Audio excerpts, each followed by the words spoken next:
وسلام على عباده الذين اصطفى أما بعد فقد قال الله تعالى في كلامه المجيد والفرقانه الحميد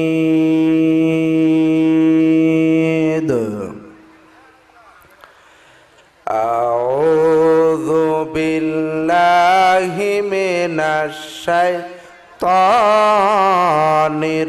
الرجيم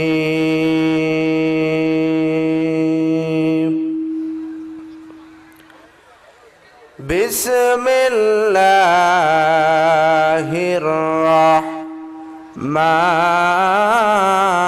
الرحيم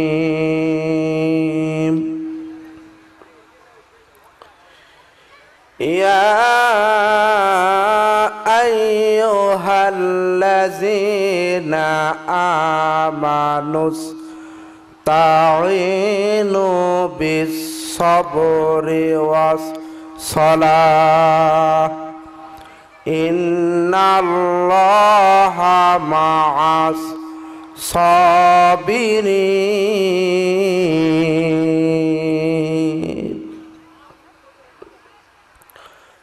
قال النبي صلى الله عليه وسلم لا يؤمن أحدكم حتى أكون أحب إليه من والده وولده والناس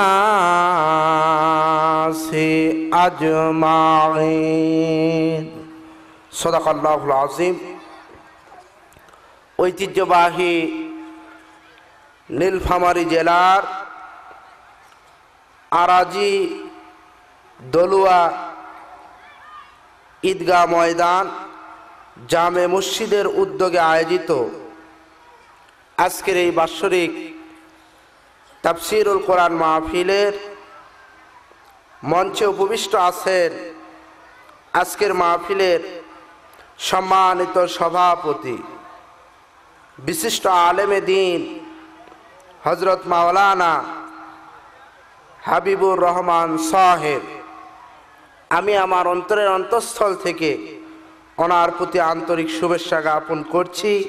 সেই সাথে সাথে আল্লাহ সুবহানাহু ওয়া তাআলার দরবারে আল্লাহর এই গোলামের জন্য দোয়া করিতেছি, আল্লাহ পাক তাকে যতদিন এই পৃথিবীর বুকে জীবিত রাখেন ইসলামের উপরে, হকের উপরে, সত্যের উপরে আল্লাহ পাক যেন তাকে অটল থাকার তৌফিক দান করেন। আমরা সকলে বলি আল্লাহুম্মা আমিন। আজকের মাহফিলের সম্মানিত সহসভাপতি জনাব আজিবর রহমান, আল্লাহ পাক তার এই গোলামকে তার হেদায়েতের প্রতীক হিসাবে যেন কবুল করেন। আমরা বলি আল্লাহুম্মা আমিন। আজকের মাহফিলের সম্মানিত প্রধান অতিথি, বিশেষ অতিথি মহোদয়গণ, আমার পূর্বে অত্যন্ত সুন্দর ভাষায় বক্তব্য পেশ করলেন যিনি শুধু নীলফামারী নয়, বাংলাদেশের টেকনাফ থেকে তেঁতুলিয়া প্রত্যেকটি জেলায় যার বক্তৃতার অত্যন্ত আলোড়ন এবং অসংখ্য ভক্ত রয়েছে, সেই আপনাদের সুপরিচিত মুখ হাফেজ হযরত মাওলানা শরীফুল ইসলাম সাহেব। আল্লাহ পাক ভাইকে হক কথাগুলো জাতির সামনে স্পষ্টভাবে তুলে ধরার তৌফিক যেন দান করেন। আমরা সকলে বলি আল্লাহুম্মা আমিন। আমার সামনে উপবিষ্ট এই গ্রাম সহ অন্যান্য এলাকা থেকে আগত ইসলাম প্রিয়, দিন প্রিয় তাওহীদি মুসলমান ভাইয়েরা, পর্দার অন্তরালে মা এবং বোনেরা, আমি আমার আলোচনার প্রারম্ভে যেই বাক্যটি বিনিময় করেছিলাম সেটি ছিল সালাম। ঠিক না বলেন? অনেকে শুনেছেন কিন্তু সালামের জবাব দেন নাই। তো এই জন্য এক মুসলমান অপর মুসলমানের ভাই হিসাবে পারস্পরিক একে অপরের কল্যাণ কামনার্থে আমি আবারও আপনাদেরকে সালাম দিচ্ছি। সকলে আমার সালামের জবাব দিন। আসসালামু আলাইকুম ওয়া রাহমাতুল্লাহি ওয়া বারাকাতুহু। সম্মানিত হাজরিন, আমি অনেক দূর থেকে আপনাদের মাঝে এসেছি। এই মুহূর্তে একটি প্রস্তাব, একটি কথা যদি আপনাদের সামনে রাখি, আপনারা কি আমার কথাটা রাখবেন? একটু আওয়াজ দিয়ে কথা বলেন ভাইজান, রাখবেন? সম্মানিত হাজরিন, আজকে আমি আপনাদের সামনে মহাগ্রন্থ আল কোরআনুল কারিমের সূরাতুল বাকারা থেকে আয়াতি কারিমা তেলাওয়াত করেছি। বিশ্বনবী জনাবে মুহাম্মদ রাসূলুল্লাহ সাল্লাল্লাহু আলাইহি ওয়াসাল্লামের অগণিত হাদিস থেকে একটি হাদিস আমি আপনাদের সামনে উপস্থাপন করেছি। আল্লাহ সুবহানাহু ওয়া তাআলা তৌফিক দান করলে এর উপরে কিছু আলোচনা করে আমি আপনাদের মাঝ থেকে বিদায় নেব ইনশাআল্লাহ। আল্লাহ পাক আমাকে এই আয়াত এবং হাদিসের আলোকে কিছু কথা বলা এবং আপনাদেরকে শোনার তৌফিক যেন দান করেন। আমরা সকলে বলি আল্লাহুম্মা আমিন। সম্মানিত হাজরিন, তো আলোচনার শুরু পূর্ব মুহূর্তে আমরা সকলে শুকরিয়া আদায় করছি সেই মহান আল্লাহ জাল্লা শানহুর দরবারে, যে আল্লাহ পাক আমাদেরকে দুনিয়ার হাজারো ব্যস্ততাকে উপেক্ষা করে এত সুন্দর কোরআন আল কারীম মাহফিলে এসে বসার জন্য সুযোগ করে দিলেন। তার কারণ এমন একটি সময় এসে আমরা উপনীত হয়েছি যেই সময়ে কোরআনের হক কথা বলা মুসলমানদের জন্য বড় কষ্টকর হয়ে গিয়েছে। কথা বলেন ঠিক কিনা? বাতিল শক্তি মাথা চাড়া দিয়ে উঠেছে এমন একটি সময়ে যে মাবুদ মেহেরবান আমাদের সকলকে দয়া করে, মায়া করে, মহব্বত করে, ভালোবেসে এত সুন্দর কোরআন আল কারীম মাহফিলে এসে বসার জন্য সুযোগ করে দিলেন। আমরা সেই মহান মাবুদের দরবারে সন্তুষ্ট চিত্তে জবান খুলে আওয়াজ দিয়ে বলি আলহামদুলিল্লাহ। আরো জোরে জবান খুলে মুসলমান হিসাবে আওয়াজ দিয়ে বলি আলহামদুলিল্লাহ। ভাইয়ের আমার, বন্ধুগণ আমার, তাফসীরে ইবনে কাসিরের ভিতরে লেখা হয়েছে, যখন কোনো বান্দা বা বান্দি আল্লাহকে রাজি এবং খুশি করার জন্য আলহামদুলিল্লাহ বাক্যটা উচ্চারণ করে, পাঠ করে, আলহামদুর মধ্যে 5টি, লিল্লাহর ভিতরে 3টি, 5 আর 3 যোগ করে কয়টি হয় আপনারা বলেন? 5 আর 3 8টি হরফ অক্ষর রয়েছে। আল্লামা ইবনে কাসির রাহমাতুল্লাহ আলাইহি বলেন, যখন কোনো বান্দা বা বান্দি আল্লাহকে রাজি এবং খুশি করার জন্য 8টি হরফ সম্মিলিত এই আলহামদুলিল্লাহ বাক্যটা উচ্চারণ করে, পাঠ করে, যারা পাঠ করলো আল্লাহ পাক তাদের প্রতি এত বেশি খুশি হন যে আল্লাহ পাক তাদের প্রতি খুশি হয়ে আল্লাহর তৈরি 8টি জান্নাতের দরজাকে তাদের জন্য ওপেন করে দেয়, খুলে দেয়। বলেন সুবহানাল্লাহ। লাখো কোটি দরুদ ও সালাম যিনি ছিলেন নির্যাতিত, নিপীড়িত, বঞ্চিত, অসহায় মানুষের বন্ধু জনাবে মুহাম্মদুর রাসূলুল্লাহ। সবাই পড়ি সাল্লাল্লাহু আলাইহি ওয়াসাল্লাম। সম্মানিত হাজরিন, আমি এখন আমার মূল আলোচনার দিকে ফিরে যেতে চাই। যে আয়াতে কারিমা তেলাওয়াত করেছি আমাদের সকলেরই সুপরিচিত একটা আয়াত। কথা বলেন ঠিক কিনা? আল্লাহ রাব্বুল আলামিন এই আয়াতের ভিতরে ঈমানদারদেরকে ডেকে বললেন, পৃথিবীর মানুষদেরকে ডেকে বললেন, ইয়া আইয়ুহাল্লাযীনা আমানুস্তাঈনু বিস-সাবরি ওয়াস-সালাহ। জোরে কোন আল্লাহু আকবার। হে ঈমানদারগণ, তোমরা ধৈর্য এবং নামাজের মাধ্যমে আমি রবের কাছে সাহায্য প্রার্থনা করবা। তোমরা ধৈর্য এবং নামাজের মাধ্যমে আমি রবের কাছে যখন কোনো কিছু চাইবা, আমি আল্লাহ পাক তোমাদের সমস্ত চাওয়াকে কবুল করব। পরবর্তী সময় আল্লাহ পাক বলেন, ইন্নাল্লাহা মা'আস-সাবিরিন, নিশ্চয় আমি আল্লাহ পাক ধৈর্যশীলদের সাথে রয়েছে। বলেন সুবহানাল্লাহ। সম্মানিত হাজরিন, তাহলে নামাজ একেবারে সাধারণ বিষয় নয়। ইসলামের গুরুত্বপূর্ণ মহত্তম একটি রকম, সেটি হলো নামাজ। ঠিক কিনা বলুন? এই নামাজ যদি ঠিক হয় আমাদের সব কিছু ঠিক হবে। কথা বলেন ঠিক কিনা? সম্মানিত হাজরিন, আর এই নামাজটা আদায় করতে হবে আমাদেরকে ধৈর্য নিয়ে। কথা বলেন ঠিক কিনা? কিন্তু আপনারা লক্ষ্য করে দেখবেন, আগেই তো মাইক ভালো চলছিল ভাই। সম্মানিত হাজরিন, আপনারা লক্ষ্য করে দেখবেন আজকে দুনিয়ার সমস্ত কাজে মুসলমানদের ধৈর্য আছে, কিন্তু মসজিদে গেলে, নামাজে গেলে, নামাজে দাঁড়ালে মুসল্লিদের কি অবস্থা হয় যে ভাইজান মনে হয় মন আর মসজিদের ভিতরে থাকতেই চায় না। কথা বলেন ঠিক কিনা? আমি আমার এই বয়সে মুসল্লিদেরকে মসজিদে ঢোকার পরে যতবার ঘড়ির দিকে তাকাতে দেখেছি অন্য কোনো সময় এতবার তাকাতে দেখি নাই।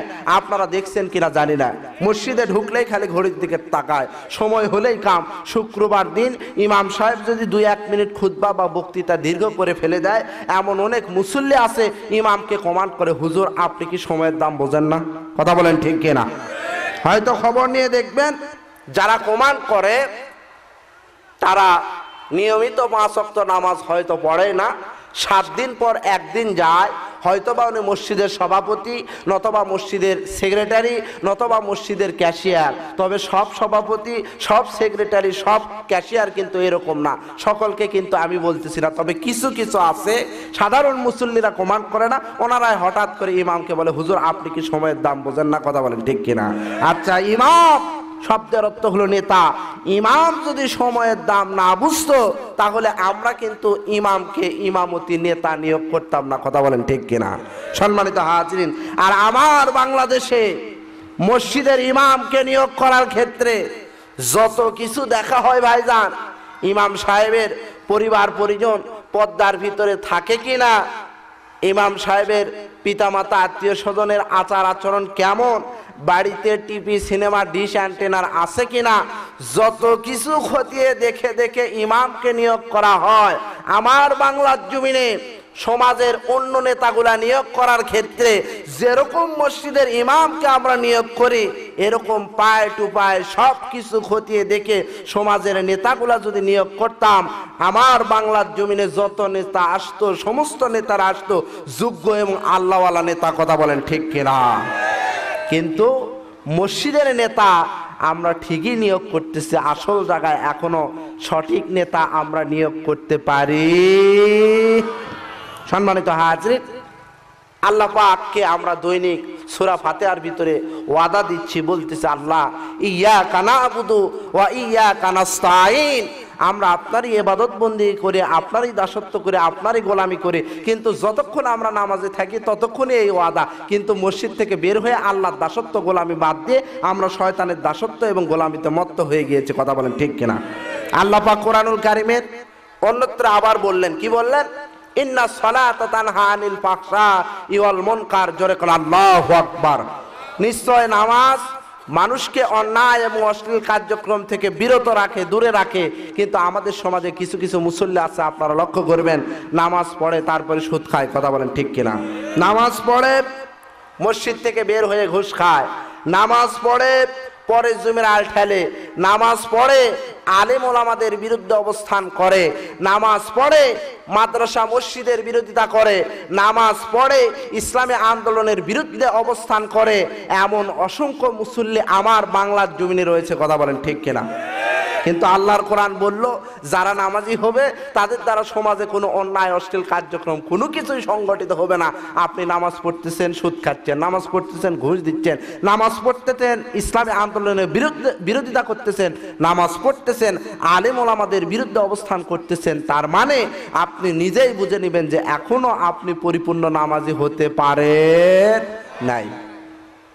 মায়ের আমার, বন্ধুকার আমার, আল্লাহ নবীর জামানায় একজন সাহাবী মারা গেল, বিশ্ব নবীকে দাওয়াত করা হলো, ইয়া রাসূলুল্লাহ, ইয়া হাবিবাল্লাহ, হুজুর গো আপনার অমুক গোত্রের অমুক সাহাবী আজকে মারা গিয়েছে, মেহেরবানি করে আপনি বিশ্ব নবী ওই মৃত সাহাবীর জানাজার নামাজের ইমামতি করেন। আমার আপনার নবী রহমতের নবী কিছু সংখ্যক সাহাবায়ে কেরামদেরকে লইয়া ওই মৃত সাহাবীর জানাজার ময়দানে গমন করলেন। নবীজি জানাজার নামাজের ইমামতি করতেছিলেন। 1 তাকবীর, 2 তাকবীর, 3 তাকবীর, চতুর্থ তাকবীর দেওয়ার পরে ডানে বামে সালাম ফিরানোর পরে ওই যে মৃত সাহাবীকে মসজিদের খাটিয়ার ভিতরে শুয়ে রাখা হয়েছে। নবীজি নবুয়াতি চোখ দিয়ে মসজিদের খাটিয়ায় কাফনের দিকে লক্ষ্য করে দেখতে পারলেন মৃত সাহাবীর কাফনের ভিতরে কি যেন নড়াচড়া করতেছে। আওয়াজ দিয়ে মুসলমান হিসাবে জবান খুলে একবার কন আল্লাহু আকবার। এ ভাই বলেন না আল্লাহু আকবার, নারায়ে তাকবীর।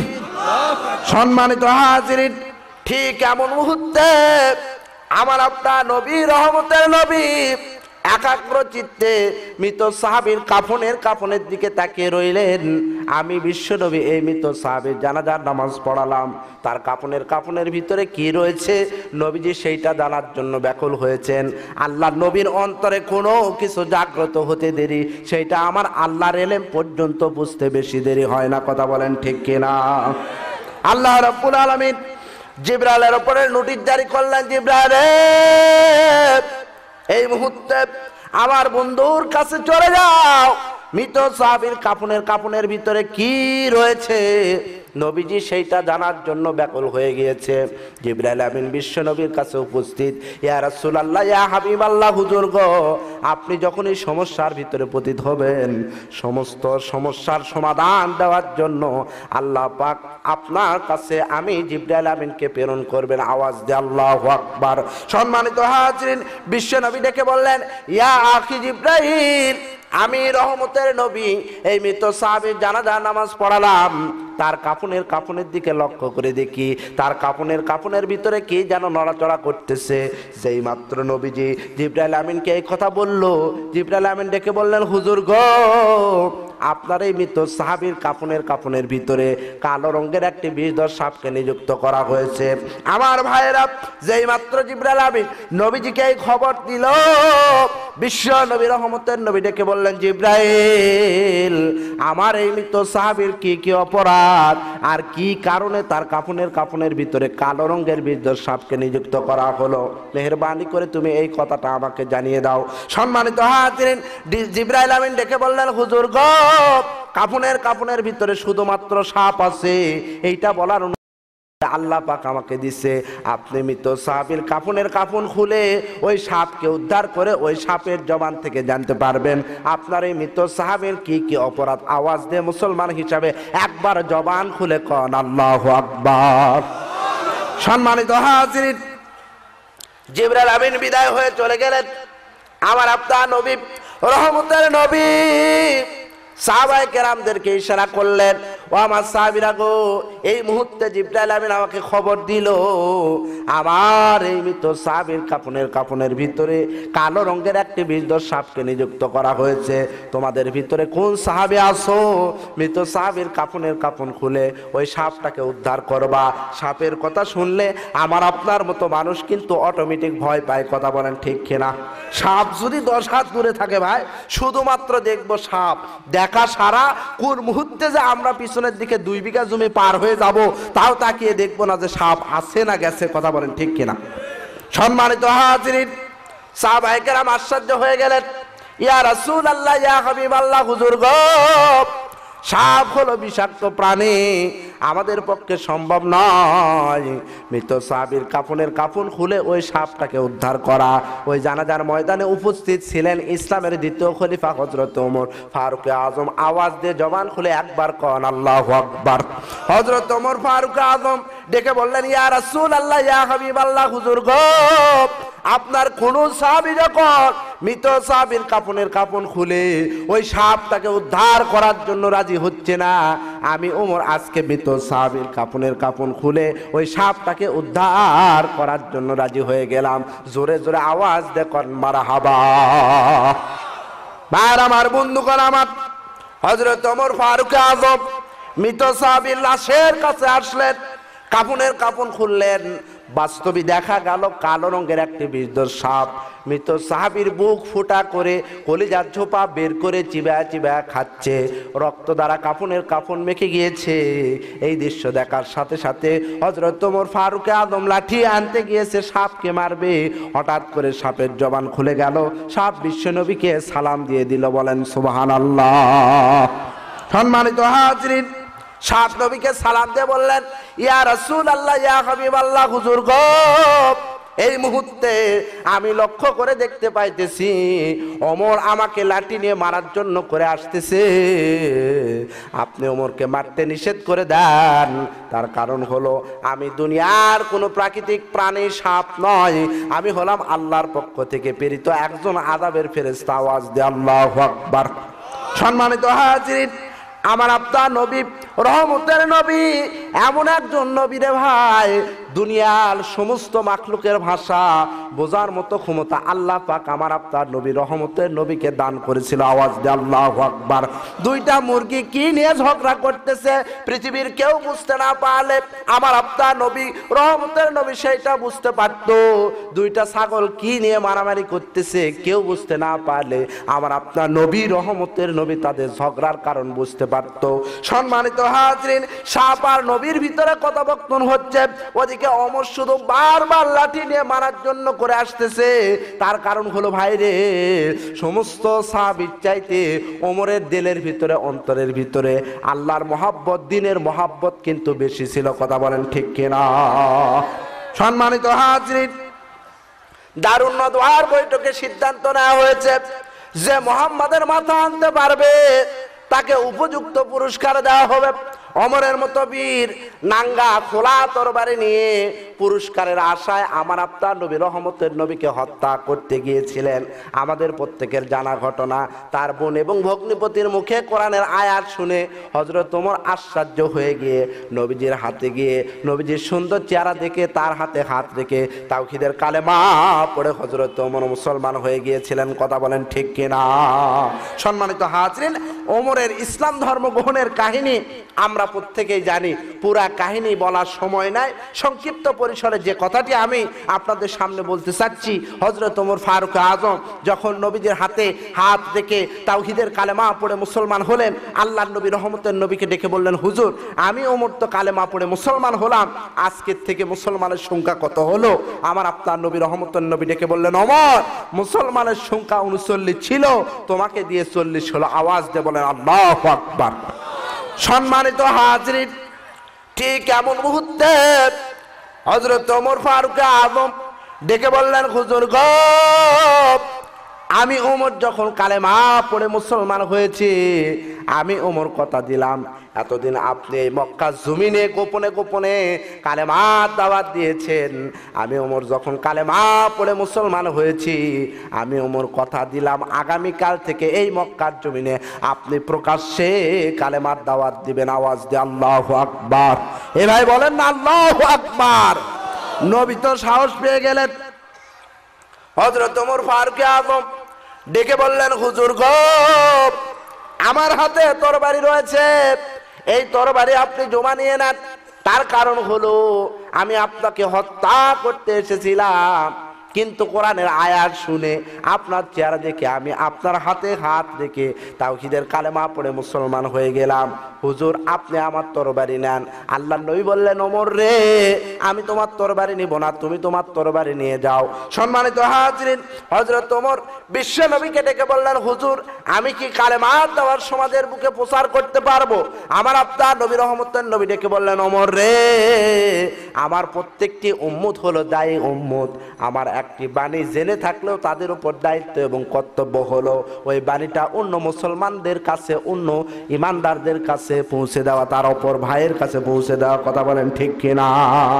আজকে কেউ যদি ভাইজান আগে তেমন নামাজ কালাম পড়তো না, কিন্তু আলিম ওলামাদের সাথে ওঠা বসা করে কোরআন হাদিসের কিছু কথা শিখে এসে যদি সমাজের বুকে প্রচার করে, আল্লাহর কালামের দাওয়াত যদি দেয়, সমাজে কিছু কিছু লোক আছে তাদেরকে তিরস্কার করে। কথা বলেন ঠিক কিনা?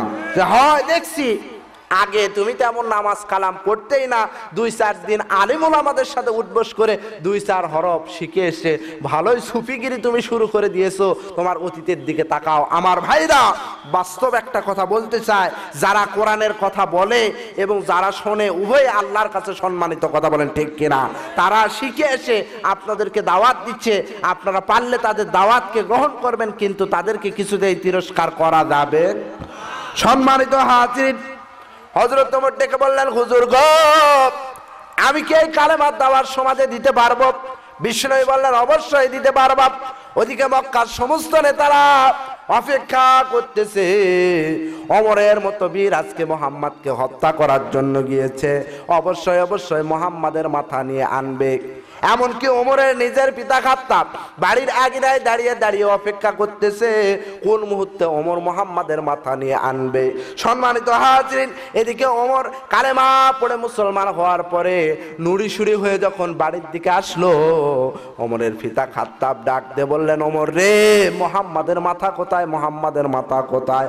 আমিনুল মুমিনিন হযরত ওমর ফারুক আযম ডেকে বললেন, আব্বা, মুহাম্মাদকে হত্যা করা তো দূরের কথা, নবীজির সুন্দর চেহারা দেখে আমি তার হাতে হাত রেখে তাওহীদের কালেমা পড়ে মুসলমান হয়েছি। আওয়াজ দিয়ে জবান খুলে একবার কন আল্লাহু আকবার। এ ভাই বলেন না আল্লাহু আকবার। ওমরের পিতা খাত্তাব বলতেছে, ওমর, এতদিন শুনেছিলাম মুহাম্মদ জাদুকর, কিন্তু তোর পাগলামি দেখে মনে হচ্ছে মুহাম্মদ বিন আব্দুল্লাহ সত্যই একজন জাদুকর। জোরে কন নাউজুবিল্লাহ। সম্মানিত হাজিরিন, হযরত ওমর ডেকে বললেন, আব্বা, আপনি নবীকে জাদুকর বলেছেন, একবার আমি মেনে নিয়েছি, আর একবার যদি হয় পিতার পুত্রের ভিতরে কোনো সম্পর্ক থাকবে না। আমার ভাইরা খুব ভালো করে কথাগুলো শোনার চেষ্টা করবেন। সম্মানিত হাজিরিন, ওমরের পিতা এবার দ্বিতীয়বার ডাক দিয়ে বললেন, ওমর রে, আমরা সকলে অপেক্ষা করতেছি তুমি মুহাম্মাদের মাথা নিয়ে আসবা, কিন্তু তুমি যখন তার হাতে কালেমা পড়ে মুসলমান হয়েছো, আমি তোমার পিতা বলতেছি এতদিন শুনেছিলাম মুহাম্মদ গণক, কিন্তু তোমার পাগলামি দেখে মনে হচ্ছে সত্যই মুহাম্মদ বিন আব্দুল্লাহ একজন গণক। জোরে কন নাউজুবিল্লাহ। হযরত ওমর বললেন, আব্বা, আপনি নবীকে একবার জাদুকর বলেছেন, আরেকবার গণক বলেছেন, আর একবার যদি আপনি নবীর ব্যাপারে কটূক্তিমূলক কথা বলেন, পিতার পুত্রের ভিতরে কিন্তু কোনো সম্পর্ক থাকবে না। আওয়াজ দিয়ে জবান খুলে বলেন আল্লাহু আকবার। সম্মানিত হাজিরিন, এবার হযরতে ওমরের পিতা খাত্তাব বলতেছে, ওমর রে, এতদিন শুনেছিলাম মুহাম্মদ মানুষের ভাগ্য গণনা করে, মুহাম্মদ মানুষের বাপদাদার ধর্মে চুনকালি লেগে দেয়, কিন্তু তোর পাগলামি দেখে মনে হচ্ছে আজকে তোকে কোন জাদু করেছে, আর সেই জাদুর মক্করে পড়ে আমাদের বাপ দাদার ধর্মে বলে গিয়ে মুহাম্মাদের হাতে তুই হাত রেখে কালেমা পড়ে মুসলমান হয়েছিস। মুহাম্মদ অবশ্যই গণক, জাদুকর, ভাগ্য গণনাকারী। বলেন নাউজুবিল্লাহ। যেই মাত্র নবীর ব্যাপারে পরপর 3 বার কটূক্তি করেছে ওমরের পিতা খাত্তাব, যেই দরবারে নিয়ে হযরত ওমর ফারুক আযম বিশ্ব নবীকে হত্যা করার জন্য গিয়েছিলেন, ওই দরবারে নিয়ে আপন পিতার চুলের মুষ্টি ধরে নবীকে কটূক্তি করার অপরাধে আপন পিতার কাল্লায় মেরে দিয়ে দেহটা আলাদা করে দিলেন, দেহ থেকে কাল্লাটা আলাদা করে দিলেন শুধুমাত্র নবীর খাতিরে। আওয়াজ দিয়ে বলেন আল্লাহু আকবার। সম্মানিত হাজিরিন, এবার পিতার মাথা নিয়ে কাবার দিকে হেঁটে হেঁটে যাচ্ছেন। আল্লাহ নবী দূর থেকে দেখতেছে ওমরের হাতে একখানে মাথা, ওই মাথা থেকে পড়তেছে লাল তাজা রক্তের ফোঁটা। আল্লাহ নবী ডেকে বললেন, ওমর রে, তোমার হাতে কেন মানুষের একজন মাথা, ওই মাথা থেকে পড়তেছে লাল তাজা রক্তের ফোঁটা। এবার ওমর ডেকে বললেন, হুজুর, কি বলবো দুঃখের কথা, আমার আপন পিতা পরপর 3 বার আপনার ব্যাপারে কটূক্তি করেছে, অন্তর সহ্য করতে পারে না, আমি তাকে হত্যা করে দুনিয়া ছেড়ে চিরবিদায় করে দিয়েছি। আওয়াজ দে আল্লাহু আকবার। সম্মানিত হাজিরিন, নবীজির 1.25 লক্ষের চাইতে বেশি সাহাবী ছিল রে ভাই, একমাত্র ওমরে আপন পিতা বিশ্ব নবীকে গালি দেওয়ার অপরাধে নিজের পিতাকেও পর্যন্ত ছাড় দেয় নাই। ওই বিশ্ব নবীকে কিন্তু আজকেও গালি দেওয়া হচ্ছে, ফেসবুকে কটূক্তি করা হচ্ছে। কথা বলেন ঠিক কিনা? আজকে যারা এই বাংলার জমিনে বিশ্ব নবীকে গালি দিয়েছে, ফেসবুকে কটূক্তি করেছে, এই সকল নাস্তিক মুরতাদদেরকে চিহ্নিত করে অবশ্যই অবশ্যই মুক্ত মঞ্চে ফাঁসির কাস্টে ঝুলানো দরকার। কথা বলেন ঠিক কিনা? আমরা সব কিছু মেনে নিতে পারি, আল্লাহ রাসূলকে নিয়ে কোনো কটূক্তি বাংলা তাওহীদি জনতা কিছুতেই মেনে নিবে না। কথা বলেন ঠিক কিনা? এ ভাই, আপনার সামনে আপনার স্ত্রীকে কেউ যদি গালি দেয়, যে লোকটা গালি দিল তাকে কিন্তু আপনারা কিছুতেই ছাড় দিবেন না। আপনার সামনে আপনার নেত্রীর নাম ধরে কেউ যদি গালি দেয়, যে লোকটা গালি দিল তাকে কিন্তু আপনারা কিছুতেই ছাড়বেন না। আপনার সামনে আপনার পিতাকে কেউ যদি গালি দেয়, যে লোকটা গালি দিল তাকে কিন্তু আপনারা কিছুতেই ছাড় দিবেন না। না। আপনার সামনে আপনার শিক্ষককে যদি কেউ গালি দেয়, যে লোকটা গালি দিল তাদেরকে কিন্তু কিছুতে আপনারা ছাড়বেন না। সকল নবীর নবী, সকল নেতার নেতা, সাইয়্যিদুল মুরসালিন রাহমাতুল্লিল আলামিন, যেই নবীর নাম শুনলে উম্মতের উপরে ওয়াজিব হয়ে যায় ওই নবীর প্রতি দরুদ শরীফ পড়া, ওই বিশ্বনবীকে গালি দিয়ে ফেসবুকে কটূক্তি করে এই বাংলার জমিনে বড় বড় লেকচার দিবে, আমরা বাংলার তাওহীদি জনতা তা কিছুতেই মেনে নিব না। কথা বলেন ঠিক কিনা?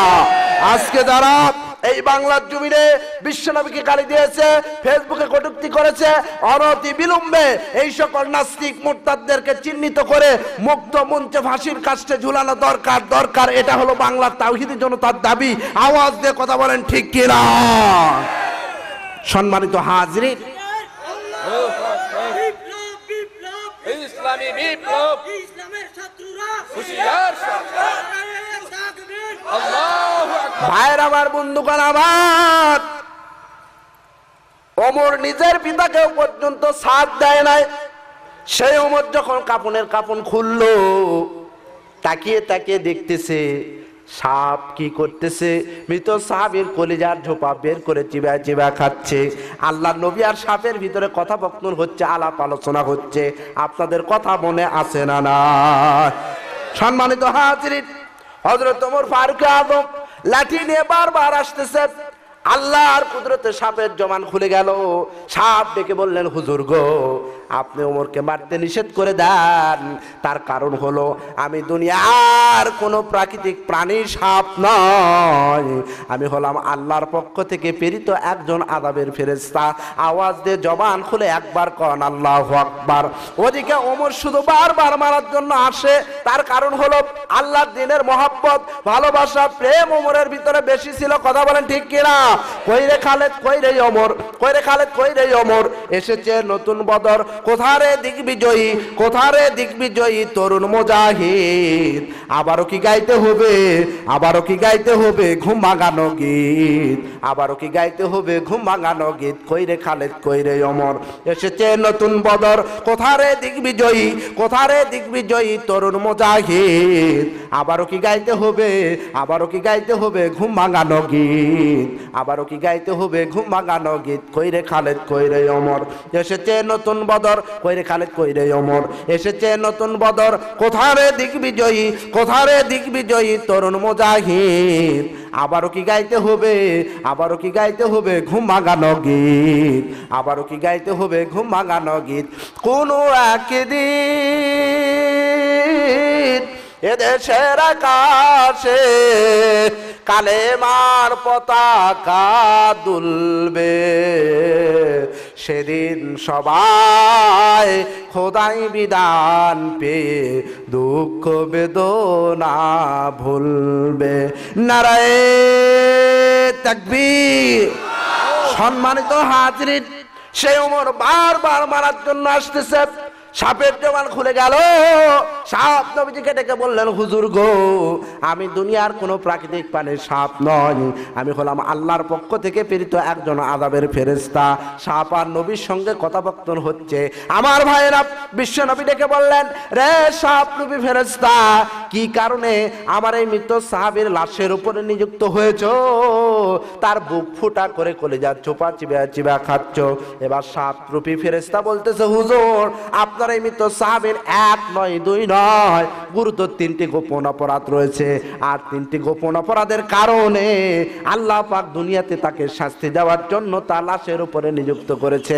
আমার ভাইরা, মৃত সাহাবীর 1 নয় 2 নয়, গুরুতর 3টি গোপন অপরাধ কি কি? অবশ্যই আমাদেরকে জানতে হবে, বুঝতে হবে। কথা বলেন ঠিক কিনা? সম্মানিত হাজির, আল্লাহ রাব্বুল আলামিন কোরআনুল কারীমের অন্যত্র বলেন, ইয়া আইয়ুহাল্লাযীনা আমানুত্তাকুল্লাহা হাক্কা তুকাতিহি ওয়া লা তামুতুন্না ইল্লা ওয়া আনতুম মুসলিমুন। আওয়াজ দিয়ে আল্লাহু আকবার। আল্লাহ রাব্বুল আলামিন বলেন, ওহে ঈমানদারগণ, ইত্তাকুল্লাহ, আমি আল্লাহর ভয় করো, আমি আল্লাহকে ভয় করো, ভয় করার মতো ভয় করো। আর তোমরা প্রকৃত মুসলমান মুমিন মুত্তাকিন না হয়ে কবরের জগতে এসো না। তাহলে আমাদের অন্তরের ভিতরে অবশ্যই আল্লাহর ভয় সৃষ্টি করতে হবে। কথা বলেন ঠিক কিনা? সম্মানিত হাজিরিন, আমার আপনার ভিতরে আল্লাহর ভয় যদি থাকে, একজন সুদখোর আল্লাহর ভয় থাকলে কিছুতেই জমিনের উপরে সুদ খাইতে পারবে না। কথা বলেন ঠিক কিনা? একজন বান্দার ভিতরে যদি আল্লাহর প্রকৃত ভয় থাকে, সে কোনোদিন মাদ্রাসা মসজিদের বিরুদ্ধে অবস্থান করতে পারবে না। কথা বলেন ঠিক কিনা? আমার ভাইরা, একজন মুসলমানের ভিতরে যদি আল্লাহর প্রেম মহাব্বত থাকে, সে কিছুতেই কিন্তু নবীর ব্যাপারে কটূক্তি করতে পারবে না। কথা বলেন ঠিক কিনা? সম্মানিত হাজরিন, ইসলামের দ্বিতীয় খলিফা হযরত ওমর, যার ব্যাপারে আলোচনা করতেছিলাম, হযরত ওমর ফারুক আজম একদিন দুপুরবেলা খুব প্রখের সময় কি করতেছিলেন?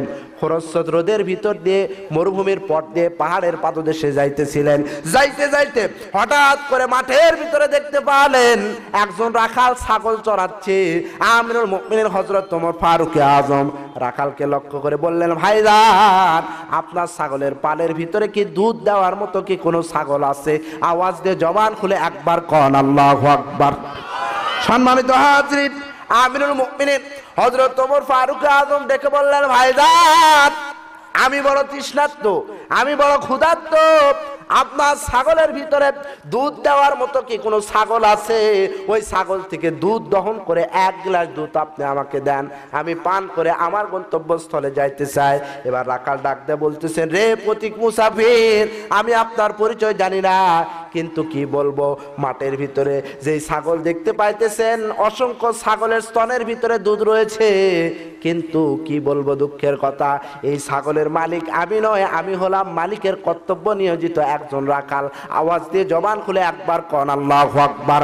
এবার রাখাল বলতেছে, রে পথিক মুসাফির, মালিক আমাকে ছাগল চড়ানোর দায়িত্ব দিয়েছে, কিন্তু ছাগল থেকে দুধ দহন করে অন্য মানুষকে দেওয়ার মতো অধিকার আমাকে দেয় নাই। আওয়াজ দিয়ে আল্লাহু আকবার।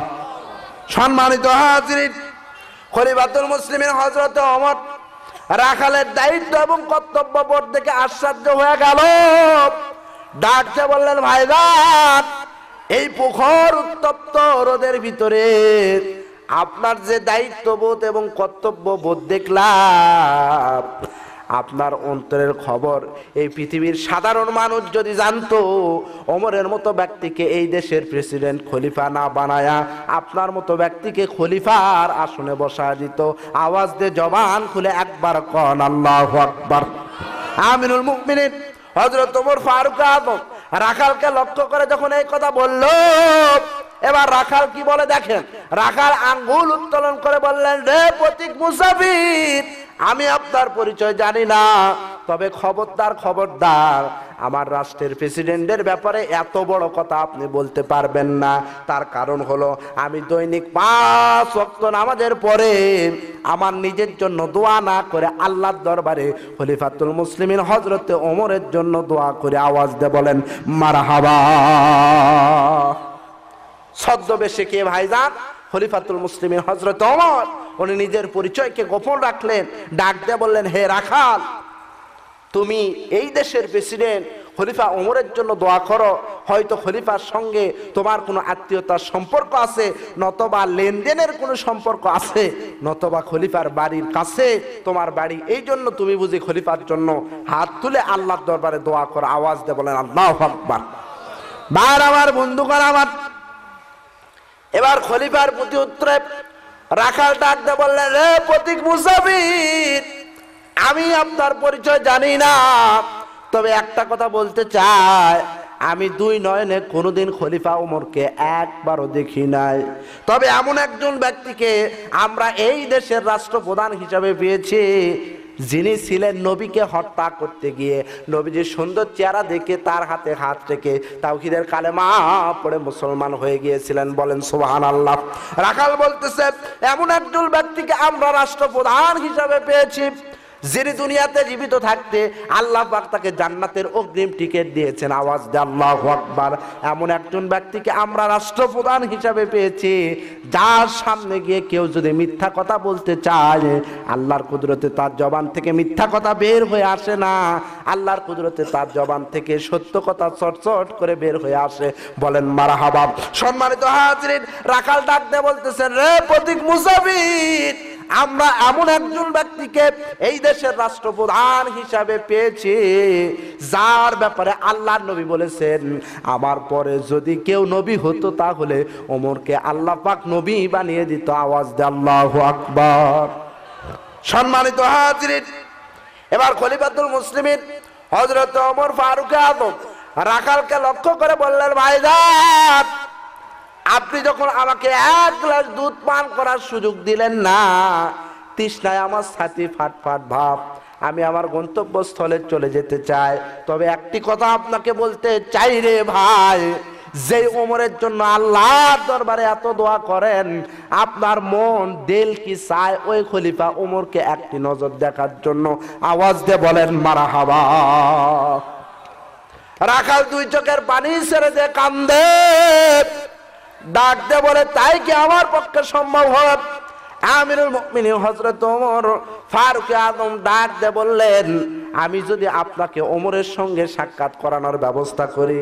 এবার রাখাল বলতেছে, নামাজের পরে ওমরের জন্য যেমন দোয়া করি, আপনি যদি খলিফা ওমরের সঙ্গে আমাকে সাক্ষাৎ করানোর ব্যবস্থা করেন, আপনার জন্য আল্লাহর দরবারে হাত তুলে আমি দোয়া করব। জোরে জোরে জবান খুলে একবার কন মারহাবা। রাখাল কথা বলে কার সাথে ভাইজান? খলিফাতুল মুসলিমিন হযরত ওমরের সাথে। এখানে নবীজির বিজ্ঞানময় একটি কথা অবশ্যই বলা দরকার। আল্লাহ নবী বলেছেন, যে দেশে চারটি জিনিস বিদ্যমান থাকবে ওই দেশের নিরাপত্তার দায়িত্ব আল্লাহর কুদরতি হাতে ন্যস্ত থাকবে। আওয়াজ দিয়ে জবান খুলে বলেন আল্লাহু আকবার। নাম্বার 1, পয়গম্বর বলেন, যে দেশে আলেমদের অবাধ জ্ঞান বিস্তারের সুযোগ সুবিধা থাকবে সেই দেশের জিম্মাদার এবং নিরাপত্তার দায়িত্ব আল্লাহর কুদরতি হাতে ন্যস্ত। বলেন সুবহানাল্লাহ।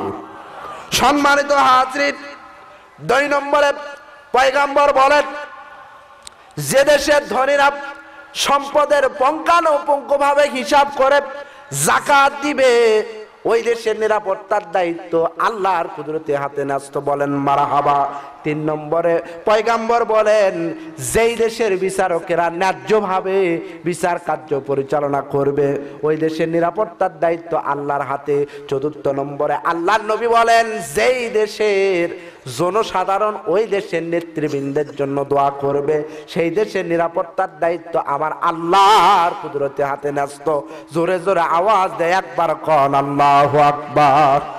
সম্মানিত হাজরিন, তাহলে আপনারা লক্ষ্য করে দেখেন নবীজির বিজ্ঞানময় কথা। আল্লাহ নবী বলেছেন, যে দেশে 4টি বিষয় বিদ্যমান থাকবে সেই দেশের নিরাপত্তার দায়িত্ব আল্লাহর হাতে। আমার দেশে আলেমদের অবাধ জ্ঞান বিস্তারের সুযোগ সুবিধা আছে কিনা এটা আমার চাইতে আপনারাই ভালো জানেন। কথা বলেন ঠিক কিনা? আমাদের সিলেবাসের ভিতরে এমন কিছু সিলেবাস ঢুকে দেওয়া হচ্ছে যাতে করে মুসলমানের সন্তানেরা কোরআন হাদিসের শিক্ষা থেকে মুহূর্তের ভিতরে দূরে সরে যাচ্ছে। কথা বলেন ঠিক কিনা? আমাদের সন্তানদেরকে ছোট্ট থেকে শিক্ষা দেওয়া হচ্ছে আকদুম বাগদুম ঘোড়াডুম সাজে, ঢাক ঢোলক ঝাঁঝর বাজে, বাজতে বাজতে চললো গাড়ি, গাড়ি গেল মামার বাড়ি, মামার বাড়ির টিয়েটা সূর্যি মামার বিয়েটা। ভাইজান আপনারা বলেন, এই কথার কি কোনো মানে আছে? এই কথার কি কোনো মানে আছে? তাহলে ছোট্ট থেকে ছোট শিশু বাচ্চাদেরকে কি ধোঁকা দেওয়া হচ্ছে না? সম্মানিত হাজরিন, 2 নম্বরে পয়গম্বর বলেন, যে দেশের ধনীরা সম্পদের হিসাব করে পায়ে টু পায়ে যাকাত দিবে সেই দেশের নিরাপত্তার দায়িত্ব আল্লাহর হাতে। সম্মানিত হাজরিন, আমার দেশের ধনীরা সঠিকভাবে যাকাত দিচ্ছে কিনা এটা আমার চাইতে আপনারাই ভালো জানেন। কথা বলেন ঠিক কিনা? আবার কিছু কিছু লোক আছে তারা বলা বলি করে, যারা মাদ্রাসাতে পড়াশোনা করে ইসলামের বিধান 8টি খাতের ভিতরে আপনি যাকাত মাদ্রাসায় গরিব তালেবে ইলম ছাত্রদেরকে দিতে পারবেন, কোনো আপত্তি নাই। অনেক লোক আছে ওদেরকে আমরা দিব, আমাদের যাকাত ফেতরা খেয়ে তারা বড় হবে, তারা তেমন কিছুই জাতিকে উপহার দিতে পারবে না। এইরকম অনেক মন্তব্য কিছু কিছু লোক করে। কথা বলেন ঠিক কিনা? আমি তাদেরকে বলতে চাই যে আপনি নেশাব পরিমাণ সম্পদের মালিক, আল্লাহ পাক আপনার উপরে যাকাতকে ফরজ করেছেন।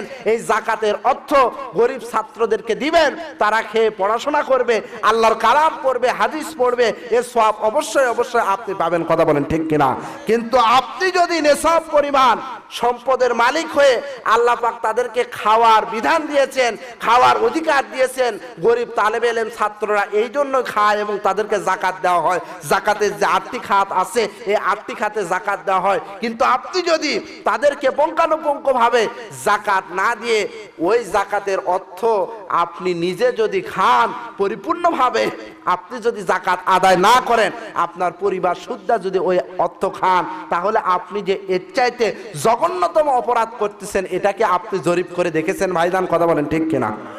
ভাই আমার, বন্ধুগণ আমার, 3 নম্বরে পয়গম্বর বলেন, যেই দেশে ন্যায় বিচার ব্যবস্থা সুপ্রতিষ্ঠিত থাকবে, ওই দেশের নিরাপত্তার দায়িত্ব আল্লাহর হাতে। আমার বাংলার জমিনে ন্যায় বিচার ব্যবস্থা আছে কি না আমার চাইতে আপনারা ভালো জানেন। সর্বোপরি পয়গাম্বর বলেন, যেই দেশের জনসাধারণ ওই দেশের নেতৃবৃন্দের জন্য দোয়া করবে, সেই দেশের নিরাপত্তার দায়িত্ব আল্লাহর হাতে। আওয়াজ দিয়ে জবান খুলে একবার কন আল্লাহু আকবার। সম্মানিত হাজরিন, আমার দেশের জনসাধারণ নেতৃবৃন্দের জন্য দোয়া করতেছে কিনা আমার চাইতে আপনারা ভালো জানেন। আমরা সকলের জন্য দোয়া করে আল্লাহ পাক প্রত্যেককে যেন তার হেদায়েতের প্রতীক হিসাবে কবুল করেন। আওয়াজ দিয়ে আল্লাহু আকবার। সম্মানিত হাজিরিন, খলিফাতুল মুসলিমিন হযরতে ওমর এবার রাখালকে ডাক দিয়ে বললেন, রাখাল রে, আপনার দিল মন কি চায় এই দেশের প্রেসিডেন্ট খলিফা ওমরকে দেখার জন্য? বলে, হ্যাঁ অবশ্যই আমার মন চায়। বলে, আপনি আগামীকালকে অমুক জায়গায় একটি নির্দিষ্ট স্থানে থাকবেন, ওমরের দরবার থেকে একজন লোক আসবে, আপনি তার সাথে ওমরের দরবারে যাবেন, অবশ্যই অবশ্যই ওমরের সঙ্গে আপনার সাক্ষাৎ হবেন। আমার ভাইরা, রাখাল খুশিতে বাক হয়ে গেল। কোনো মতে রাত্রি যখন অতিবাহিত হয়ে যায়, ওমরের দরবার থেকে একজন লোককে পাঠিয়ে দেওয়া হলো। এবার প্রেরিত লোকটার সঙ্গে কি করলেন, রাখাল কদম মেরে মেরে এবার ওমরের দরবারে যাইতেছেন। মনে মনে চিন্তা করতেছেন, আজকে এমন একজন ব্যক্তির সঙ্গে আমার সাক্ষাৎ হবে যাকে আল্লাহ পাক দুনিয়াতে জীবিত থাকতে জান্নাতের অগ্রিম টিকিট দিয়েছে। জোরে কোন আল্লাহু আকবার।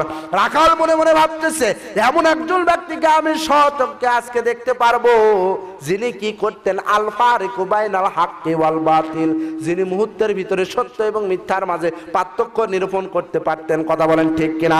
রাখাল মনে মনে ভাবতেছেন, এমন একজন ব্যক্তিকে আজকে আমি সচক্ষে দেখতে পারবো, যিনি হলেন নবীর হাতের গড়া প্রাথমিক স্তরের একজন মুসলমান। কথা বলেন ঠিক কিনা? সম্মানিত হাজির, এবার রাখাল প্রেরিত লোকটার সঙ্গে কদম মেরে মেরে ওমরের দরবারের ভিতরে ঢুকবে। দূর থেকে তাকিয়ে দেখতেছে, গতকালকে মাঠের ভিতরে উত্তপ্ত বালিকার রাশির ভিতরে যেই লোকটার সাথে কথা বলেছি, ওই লোকটাকে এই দেশের খলিফার মসনদে দেখা যায়। আওয়াজ দিয়ে জবান খুলে একবার কন আল্লাহু আকবার। এ ভাই বলেন না আল্লাহু আকবার, নারায়ে তাকবীর। আমার ভাইরা, আমিরুল মুমিনিন হযরত ওমর ফারুক আযম যেই লোকটাকে রাখালের কাছে পাঠিয়ে দিয়েছিলেন, রাখাল ওই লোকটাকে বলে, ভাইজান ওই যে মাঝখানে চেয়ারে বসা ওই লোকটাকে। এবার প্রেরিত লোকটা বলতেছে, উনি হলেন এই রাষ্ট্রের প্রেসিডেন্ট খলিফাতুল মুসলিমিন হযরত ওমর। বলেন মারহাবা। রাখাল আশ্চর্য হয়ে গেছে, মনে মনে চিন্তা করতেছে, হায় রে হায়, গতকালকে আমাকে একা পেয়ে হয়তো মারার সাহস পায় না, আজকে তার সৈন্য সামন্তের সামনে আমাকে প্রহার করবে, এই জন্য তার রাজ দরবারের ভিতরে ডেকে এনেছে।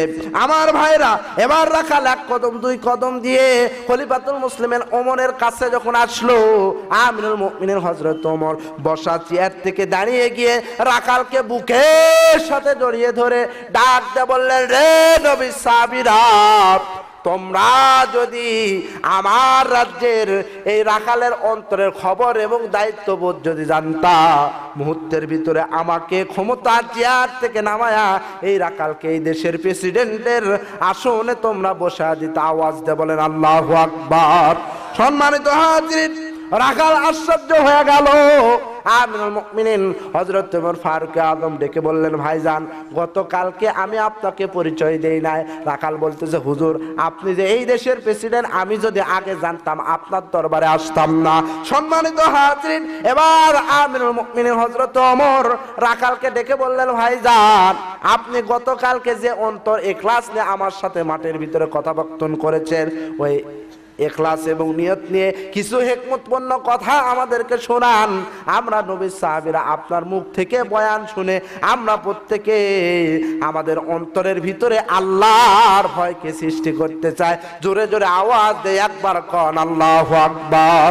সম্মানিত হাজিরিন, ওদিকে সাবরূপী ফেরেশতা ডেকে বললেন, হুজুর গো, আপনার এই মৃত সাহাবীর এক নয় দুই নয়, গুরুতর 3টি গোপন অপরাধ রয়েছে। মৃত সাহাবীর গুরুতর 3টি গোপন অপরাধ কি কি রে ভাই? অবশ্যই অবশ্যই আমাদেরকে জানতে হবে এবং বুঝতে হবে। কথা বলেন ঠিক কিনা? অবশ্যই আমি বলবো, কিন্তু তার পূর্বে যে হাদিসটা আমি আপনাদের সামনে উপস্থাপন করেছি, আল্লাহর নবী বলেছেন, লা ইউমিনু আহাদুকুম হাত্তা আকুনা আহাব্বা ইলাইহি মিন ওয়ালিদিহি ওয়া ওয়ালাদিহি ওয়ান নাসি আজমাইন। তোমরা কেউ ঈমানদার হতে পারবা না যতক্ষণ না আমি রাসূল তোমাদের কাছে তোমাদের পিতামাতা, তোমাদের সন্তান সন্ততি, অন্যান্য মানুষের চাইতে প্রিয় না হব, ততক্ষণ পর্যন্ত তোমরা কেউ ঈমানদার হতে পারবা না। আল্লাহ পাক কোরআনে বলেন, কুল ইন কুনতুম তুহিব্বুনাল্লাহ ফাত্তাবিউনি ইউহিব্বুকুমুল্লাহু ওয়া ইয়াগফির লাকুম যুনুবাকুম ওয়াল্লাহু গফুরুর রহিম। আওয়াজ দিয়ে আল্লাহু আকবার। আল্লাহ রাব্বুল আলামিন বলেন, হে রাসূল আপনি বলে দেন, আপনার উম্মতেরা যদি আমি রবের ভালোবাসা পেতে চাই তাহলে ফাত্তাবিউনি, তারা যেন আপনার অনুসরণ করে।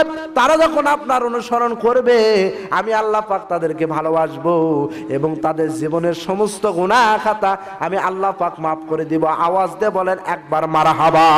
সম্মানিত হাজরিন, ইসলামের চতুর্থ খলিফা হযরত আলী কারিমুল্লাহ ওয়াজহু একদিন তার ছোট্ট বাচ্চা হুসাইনকে কোলের উপরে নিয়ে চুমো খাচ্ছেন।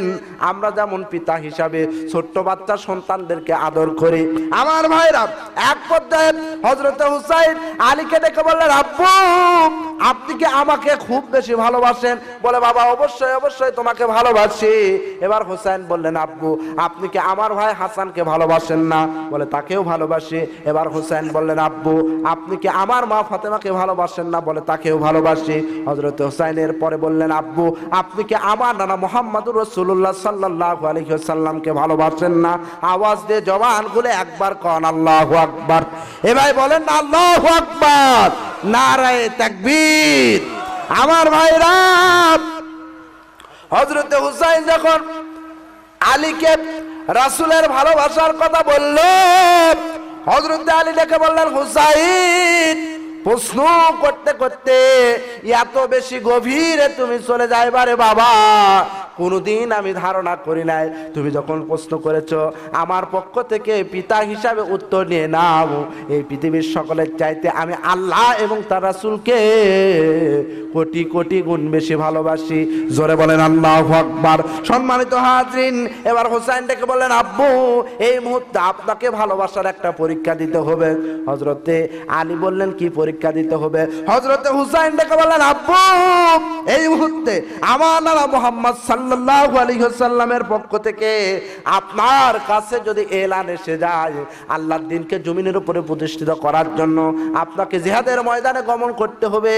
আপনি আমার পিতা আমাকে চুমো খাচ্ছেন, আদর করতেছেন, আপনি আমাকে চুমো খাবেন, আদর করবেন না, নানার এলানকে ফলো করে জিহাদের ময়দানে ঝাঁপিয়ে পড়বেন।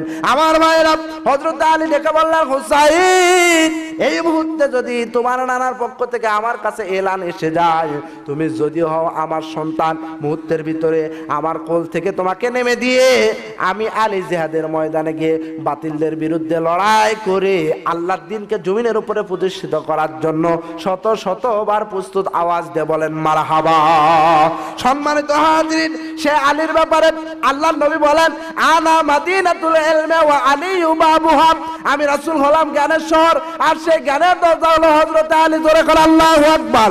কিছু সংখ্যক কাফের এসে আলীকে প্রশ্ন করলো, আলী রে রাসূল হলেন জ্ঞানের শহর, আর সেই জ্ঞানের দরজা তুমি হযরত আলী। এই মুহূর্তে তোমার কাছে দুইটা প্রশ্ন উপস্থাপন করতে চাই, তুমি যদি প্রশ্নের জবাব দিতে পারো তাহলে বুঝবো রাসূলের বাণী তোমার ব্যাপারে সত্য। আওয়াজ দিয়ে বলেন মারহাবা। এবার তারা প্রশ্ন করলো, আলী রে এক কথায় এক বাক্যে তোমাকে উত্তর দিতে হবে, কোন কোন প্রাণী এই পৃথিবীতে ডিম পাড়ে আর কোন কোন প্রাণী এই পৃথিবীতে বাচ্চা প্রসব করে? আওয়াজ দিয়ে আল্লাহু আকবার। প্রশ্ন সহজ না কঠিন ভাইজান? একটু বলেন, প্রশ্ন সহজ না কঠিন? আলীকে বলা হলো, আলী এক কথায় এক বাক্যে তোমাকে উত্তর দিতে হবে, এই পৃথিবীতে কোন কোন প্রাণী ডিম পাড়ে আর কোন কোন প্রাণী বাচ্চা প্রসব করে। যারা আলীকে প্রশ্ন করেছিল তাদের ধারণা, থিওরি, মতবাদ হলো যে আলী উত্তর দিবে এই পৃথিবীতে ডিম পাড়ে কবুতর, হাঁস, মুরগি এই জাতীয় প্রাণীদের নাম বলতে বলতে একটি প্রাণীর নাম যদি বাদ পড়ে যায় তারা আলীকে ঠেকে দিবে, রাসূলের বাণীকে মিথ্যা প্রতিপন্ন করবে। আল্লাহর বান্দা আলী বললেন, আমি অবশ্যই আপনাদের প্রশ্নের জবাব দিব, কিন্তু আপনাদের প্রশ্নের জবাব দেওয়ার পূর্বে আগে আমাকে সলাতুল হাজতের 2 রাকাত নামাজ পড়ার সুযোগ দিতে হবে। আওয়াজ দিয়ে বলেন আল্লাহু আকবার। তার কারণ হলো ভাইয়েরা, মুমিন মুত্তাকিনেরা, মুসলমানেরা আল্লাহর কাছে যদি কোনো কিছু চায় সেটা চাইতে হবে অবশ্যই ধৈর্য এবং নামাজের মাধ্যমে। কথা বলেন ঠিক কিনা? সম্মানিত হাজিরিন, অবশ্যই আলী প্রশ্নের জবাব দিবেন। ওদিকে মৃত সাহাবীর 3টি অপরাধ কি কি অবশ্যই অবশ্যই আমাদেরকে জানতে হবে, বুঝতে হবে। কথা বলেন ঠিক কিনা? আমার ভাইরা, এবার সাপরূপী ফেরেশতা বলতেছে, হুজুর গো, আপনার এই মৃত সাহাবীর 3টি অপরাধের ভিতরে প্রথম অপরাধ হলো আপনার এই সাহাবী কি করতেন, মাঝের মধ্যে নামাজের ব্যাপারে অনীহাভাব পোষণ করতেন, কয়েক ওয়াক্ত জামাত তার কাজা হয়ে গিয়েছিল, এইটা হলো তার প্রথম অপরাধ। কথা বলেন ঠিক কিনা? আমার ভাইরা, আমাদের সমাজে কিছু কিছু মুসল্লি আছে নামাজ পড়ে ঠিকই কিন্তু জামাতের ব্যাপারে অনীহা আছে না নাই? আপনি কয়েকটি কারণে জামাত ছেড়ে দিতে পারবেন। আসমান থেকে মুষলধারে বৃষ্টি বর্ষণ হচ্ছে, মসজিদে যাওয়ার মতো পরিবেশ নাই, এই ক্ষেত্রে আপনি জামাত ছেড়ে দিয়ে বাড়িতে নামাজ আদায় করতে পারবেন। সম্মানিত হাজিরিন, আপনি যদি মসজিদে জামাতে শরীক হতে যান, প্রতিমধ্যে যদি শত্রু দ্বারা আক্রান্ত হয়ে আপনি মারা যেতে পারেন, আপনার প্রাণ নাশের যদি আশঙ্কা থাকে, এক্ষেত্রে আপনি জামাত ছেড়ে দিয়ে বাড়িতে নামাজ আদায় করতে পারবেন। আপনার বাড়িতে আগুন লেগে গিয়েছে, ওই আগুন না নিভালে জামাতে শরীক হতে গেলে যদি আপনার পুরা বাড়িটা পুড়ে যাওয়ার সম্ভাবনা থাকে, এক্ষেত্রে জামাত ছেড়ে দিয়ে আগে আপনার বাড়ির আগুন নিভাতে হবে। গুটি কয়েক কারণ ব্যতীত ইচ্ছাকৃতভাবে জামাত ছেড়ে দেওয়ার এখতিয়ার মুসলমান মুসল্লিদের নাই। কথা বলেন ঠিক কিনা? মৃত সাহাবীর 3টে অপরাধের ভিতরে প্রথম অপরাধ হলো এইটা। আমার ভাইরা, সাপরূপী ফেরেশতা বলতেছে, হুজুর আপনার এই মৃত সাহাবীর 2 নম্বর অপরাধ হলো আপনি রাসূল যখন কোরআন হাদিসের আলোচনা করতেন, আপনার এই সাহাবী শুনতো ঠিকই কিন্তু একটু হলেও অনীহাভাব পোষণ করত। আমাদের সমাজে কিছু কিছু লোক আছে ভাইজান, আপনারা লক্ষ্য করে দেখবেন, কোরআনের হক কথা যদি বলা হয় অটোমেটিক বলেই ফেলে দেয়, কে রে এটা বলার জন্য হুজুরক লিয়ে আসছি। কথা বলেন ঠিক কিনা? যত দোষ নন্দ ঘোষ, সত্যটা বললে দোষ, করলে অন্যায়ের প্রতিবাদ, নামটা হবে বুঝি মৌলবাদ। কথা বলেন ঠিক কিনা? তাই বলে কি হক কথা বলা থেকে আমরা দূরে থাকবো ভাইজান? হক কথা বলতে হবে কিনা? সম্মানিত হাজিরিন, সাপরূপী ফেরেশতা বলতেছে, হুজুর আপনার এই মৃত সাহাবীর 2 নম্বর অপরাধ হলো এইটা। আর 3 নম্বর অপরাধ হলো হুজুর আপনার একান্ত গোপন কথা আপনার এই মৃত সাহাবী আপনার অজান্তে অন্যান্য মানুষের কাছে বলে দিত, যাতে করে আপনি নবীজির একটু ক্ষতি হতো। আমার ভাইয়েরা, এর কথা ওর কথা এক কোয়ার অভ্যাস কিন্তু আমাদের মাঝে অসংখ্য রয়েছে। কথা বলেন ঠিক কিনা? আমরা পুরুষ মানুষেরা ভাইজান কাজে ক্ষেত্রে বাইরে থাকি, কিন্তু 4-5 জন মা বোন যখন একটা হয় আপনারা লক্ষ্য করে দেখবেন দুনিয়ার সমস্ত গল্প তাদের কাছে। কথা বলেন ঠিক কিনা? 2-4 জন মা বোন একটা হয়ে একজন মা এসে বলতেছে, ক্যাবু শুনছু ওই যে উত্তর পাড়াত অমুকের বেটার বই এটা হচ্ছে বু, অমুক জায়গা শূন্য, আমাকে তো কবা মানা করছে, তোর কোনো তোরা দেন কাকু কোষ না ধরে কোন। কথা ঠিক কিনা? যে 2-4 জন এই কথা শুনলো ভাই, শোনার সাথে সাথে ওরকে পেটের ভিতর ভুটভুট ভুটভুট শুরু হয়ে গেছে। ওরা এখন অন্য সার বাড়ির যা বলতেছে, ক্যাবু বাড়িতে আসু, ভিতর থেকে অন্য মহিলা মানুষ বলতেছে, আসিবু কিছু কবু, বলে শুনছু ওই যে উত্তর পাড়া অমুকের বেটার বই এটা হচ্ছে বু, আমি শূন্য কবা মানা করছে, দূর কোনো তোরা দেন কাকু কোষ না জোরে কোন। কথা ঠিক কিনা? কাকু কোষ না কোতে কোতে মুহূর্তের ভিতরে ওই কথার দ্বারা মা বোনেরা পুরা পাড়াটাই সাপ্লাই করে দেয়। কথা বলেন ঠিক কিনা? মা বোন আপনারা আমাদের চাইতে গীবত একটু বেশি বেশি করেন। গীবত করা মৃত ভাইয়ের গোস্ত খাওয়া সমান। এই গীবত থেকে অবশ্যই অবশ্যই আমাদেরকে দূরে থাকতে হবে। কথা বলেন ঠিক কিনা? সাপরূপী ফেরেশতা বলতেছে, হুজুর তেমন কোনো অপরাধ আপনার এই মৃত সাহাবীর নয়, এই 3টি গুরুতর গোপন অপরাধ ছিল, এই কারণে দুনিয়াতে তাকে শাস্তি দেওয়া হচ্ছে। কিন্তু আপনি রাসূল যখন স্বয়ং এই মৃত সাহাবীর জানাজার নামাজ পড়িয়ে দিয়েছেন, আপনার সকল সাহাবী জান্নাতি। আওয়াজ দিয়ে জবান খুলে কোন আল্লাহু আকবার। আপনার সকল সাহাবী জান্নাতি, সামান্য অপরাধ ছিল তাকে শাস্তি দিয়ে আল্লাহ পাক তাকে কবরে জান্নাতি মেহমানদের ভিতরে কবুল করেছেন। আওয়াজ দিয়ে বলেন মারহাবা। একজন সাহাবীর যদি এরকম অপরাধ করার কারণে এত শাস্তি হয়, আমি আপনি কত জামাত পরিত্যাগ করতেছি, আমি আপনি কত কোরআন হাদিসের বিরুদ্ধে অবস্থান করতেছি, আমি আপনি কত মানুষের পরনিন্দা করতেছি, গীবত করতেছি, তার কোনো হিসাব নাই। কথা বলেন ঠিক কিনা? ভাইরা আমার, বন্ধুগণ আমার, ওদিকে আলীকে প্রশ্ন করা হলো, কথা আপনাদের মনে আছে না নাই? আমি আলোচনা শেষ পর্যায়ে নিয়ে এসেছি, কিন্তু অবশ্যই অবশ্যই শেষ করার পূর্বে মা বোনদের ব্যাপারে কিছু আলোচনা করা দরকার, কারণ ওনারাই হলেন বর্তমানে আমাদের সরকার। কথা বলেন ঠিক কিনা? কেউ উঠবেন না, একটু হেকমতপূর্ণ কথা একেবারে শেষ পর্যায়ে শুনে যান। আমার মায়েরা খুব ভালো করে কথাগুলো শোনার চেষ্টা করবেন। মা, আল্লাহর নবী বলেছেন, ও পৃথিবীর স্বামীরা, তোমরা ঘাটে যাও, মার্কেটে যাও, যে যেখানে যাও না কেন, সমস্ত কাজকর্ম সেরে এসে তোমরা যখন বাড়ির ভিতরে প্রবেশ করবা, আসসালামু আলাইকা ইয়া আহলাল বাইত, গৃহবাসীকে লক্ষ্য করে সালাম দিয়ে গৃহবাসীদের পক্ষ থেকে অনুমতি নিয়ে তারপরে বাড়ির ভিতরে প্রবেশ করতে হবে। কথা বলেন ঠিক কিনা? পয়গম্বর বলেছেন, স্বামীরা সালাম দিবে স্ত্রীকে আর স্ত্রীরা সালাম দিবে স্বামীকে। এই ওয়াজ শোনার পরে আপনারা যারা চাচা বয়সী মানুষ রয়েছেন, এই গভীর রজনীতে চাচিদেরকে গিয়ে যদি বলেন আসসালামু আলাইকুম, এমন অনেক চাচি রয়েছেন অটোমেটিক বলাই ফেলবে, সারা জীবন চলে গেল, জীবনে একবার সালাম দিল না, এই গভীর রজনীতে ভাক্কা শুরু করছে। কথা বলেন ঠিক কিনা? আসলে আমাদের ভিতরে যে আমল নাই। আর যারা যুবক ভাইরা রয়েছেন, এই ওয়াজ শোনার পরে ভাবিদেরকে গিয়ে যদি বলেন আসসালামু আলাইকুম, এমন অনেক ভাবি আছে মনে মনে চিন্তা করবে, এতদিন পরে ওয়াজ শোনার পরে আমার স্বামী মানুষের মতো মানুষ হয়েছে। কথা বলেন ঠিক কিনা? সম্মানিত হাজিরিন, নবীজির বিবিরা বলেন, জীবনে অসংখ্যবার আমরা বিশ্ব নবীকে সালাম দেওয়ার জন্য চেষ্টা করেছি, কিন্তু কিছু কিছু ক্ষেত্রে আল্লাহ নবী আগে আমাদেরকে সালাম দিয়ে দিয়েছে। আওয়াজ দে আল্লাহু আকবার। আল্লাহ নবী যদি বিবিদেরকে সালাম দেয়, রে ভাই, আমি আপনি কি হয়েছি যে বিবিদেরকে সালাম দিতে পারি না? আর বিবিরা কি হয়েছে স্বামীদেরকে সালাম দিতে বলে লজ্জা লাগে? আমার এলাকার কিছু কিছু যুবক বলে, হুজুর আপনার আলোচনা শুনতে ভালোই লাগে, সবাইকে সালাম দিতে পারবো, কিন্তু নিজের বউ ওয়াইফকে সালাম দিতে লজ্জা লাগে। কথা বলেন ঠিক কিনা? আবার কিছু কিছু মহিলা বলে যে সব ঠিকঠাক আছে, স্বামীকে সালাম দিতে লজ্জা লাগে। এই মহিলারা ওই যে কিস্তি সারেরা আসে না ভাই কিস্তি নেওয়ার জন্য, সহজ কথা আপনারা তো বোঝেন, ওদেরকে 10 হাত দূরে থেকে সালাম দেয়, ওদেরকে সালাম দেওয়ার চাইতে না দেওয়াই ভালো। কথা বলেন ঠিক কিনা? ওই সালাম যদি আপনারা তাকে না দিয়ে আপনাদের স্বামীদেরকে দিতেন, অবশ্যই অবশ্যই আল্লাহ পাক খুশি হয়ে যেত। কথা বলেন ঠিক কিনা? সম্মানিত হাজিরিন, আল্লাহ রাব্বুল আলামিন কোরআনুল কারীমের ভিতরে বলেন, হুন্না লিবাসুল লাকুম ওয়া আনতুম লিবাসুল লাহুন্না, স্বামীরা হলো স্ত্রীর পোশাক, স্ত্রীরা হলো স্বামীর পোশাক।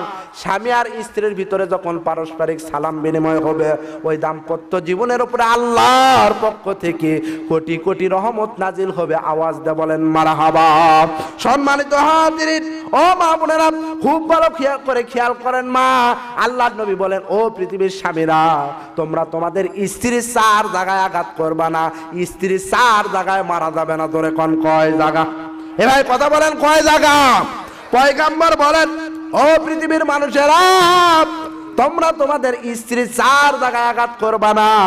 1 নম্বরে নবীজি বলেন, স্ত্রীর মাথার উপরে আঘাত করা যাবে না। 2 নম্বরে পয়গম্বর বলেন, স্ত্রীর চেহারার উপরে আঘাত করা যাবে না।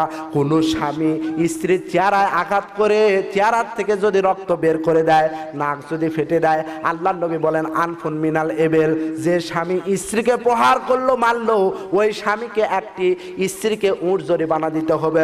ও নীলফামারীর মা বোনেরা, কোনদিন যদি আমার ভাইরা আপনাদেরকে মারতে মারতে চেহারা থেকে রক্ত যদি বের করে দেয়, নাক যদি ফেটে দেয়, আস্তে করে হাত চেপে ধরে বলবেন, মাওলানা আবু হাসান ফারুকি বলে গিয়েছে, তুমি আমাকে মারতে মারতে চেহারা থেকে রক্ত বের করে দিয়েছো। পয়গম্বর বলেছেন, আনফুন মিনাল এবেল, আমাকে একটি উট জরিমানা দিতে হবে। একটি উট স্বামীর পক্ষ থেকে জরিমানা নেবেন মা। একটি উট জরিমানা না নেওয়া পর্যন্ত কমসে কম 2 মাস সংসারের কাজকর্ম করবেন না। আমার পুরুষ ভাইরা বুঝুক বইয়ের কি দাম, বইয়ের কি মর্যাদা। জোরে জোরে কথা বলেন ঠিক কিনা? এতক্ষণ পরে মা বোনেরা কিন্তু আমার উপর খুশি হয়ে গেছে ভাইজান, মনে মনে বলতেছে আল্লাহ হুজুরের হায়াত দারাজ করুক, হুজুরের হায়াত দারাজ করুক। হুজুর আমাদের পক্ষে ওয়াজ করতেছে, আমি আপনাদের পক্ষে ওয়াজ করি নাই মা বোন, আল্লাহ নবী আপনাদের পক্ষে ওয়াজ করেছেন। আওয়াজ দিয়ে জবান খুলে একবার কোন আল্লাহু আকবার, নারায়ে তাকবীর। সম্মানিত হাজিরিন, 3 নম্বরে আল্লাহ নবী বলেন, ও পৃথিবীর স্বামীরা, তোমরা তোমাদের বিবিদের ঘাড়ের উপর আঘাত করবা না। 4 নম্বরে পয়গাম্বর বলেন, তোমরা তোমাদের স্ত্রীর বুকের উপরে আঘাত করবা না। প্রশ্ন আসতে পারে, হুজুর ওরা তো মাঝের মধ্যে বেকাতেরা ফোঁসফাস করে, আমরা কি কিছুই করতে পারবো না? বেকাতেরা হয়, এই 4 জায়গা বাদ দেওয়া যে পিঠ পিঠ পিঠ আছে না ভাই, হালকা পাতলা একটু ফোঁসফাস করবেন, মশাল নেবেন, লাঠি খেলে আলোক করবেন, এই দিছি করে সাবধান, বাড়ি দেন, কেউ মারেন না। আপনার স্ত্রী যদি সতী সাধ্যি হয় এতেই সতর্ক হয়ে যাবে, কথা বলেন ঠিক কিনা? আর আপনার স্ত্রী যদি স্টার জলসা জি বাংলার কিরণমালার পাগলি হয় ভাইজান, তাহলে কিন্তু খুব সমস্যা, কথা বলেন ঠিক কিনা? সম্মানিত হাজিরিন, ইহইয়াউল উলুমুদ্দিন নামক কিতাবের ভিতরে ইমাম গাজ্জালী রাহমাতুল্লাহ আলাইহি যুবকদের জন্য প্লাস পয়েন্ট একটা বক্তৃতা করেছেন। ও নীলফামারীর যুবকেরা, প্লাস পয়েন্ট একটা বক্তৃতা আপনাদের উদ্দেশ্যে করতে চাই। ইমাম গাজ্জালী বলেন, ও পৃথিবীর যুবকেরা, তোমরা যখন বিবাহ করতে যাইবা 4 প্রকার মহিলাদেরকে বিবাহ করার থেকে দূরে থাকবা। 4 প্রকার মহিলাকে বিবাহ করা যাবে না। এই 4 প্রকার মহিলা কারা কারা আপনারা কি শুনবেন? এ ভাই বলবো না শেষ করে দিব? আপনারা শুনবেন? তাহলে শোনেন। ইমাম গাজ্জালী বলেন, 1 নাম্বার আহিরা, 2 নাম্বার নাজিসা, 3 নাম্বার মুবতালিহা, 4 নাম্বার মুবারিয়া। এইটা হলো কিতাবের পরিভাষা, বাংলা ব্যাখ্যা না করলে আপনারা বুঝতে পারবেন না। আহিরা শব্দের অর্থ হলো রূপচর্চাকারিণী মহিলা। আমাদের সমাজে কিছু কিছু মহিলা আছে বেশি বেশি করে রূপচর্চা করে, কথা বলেন ঠিক কিনা? হাই হিল লাগায়া, পুরুগুলো কামায়া, ঠোঁটে দিছে লিপস্টিক, পড়ছে হিল, চলে কিলকিল, এমন সাজা সেজেছে।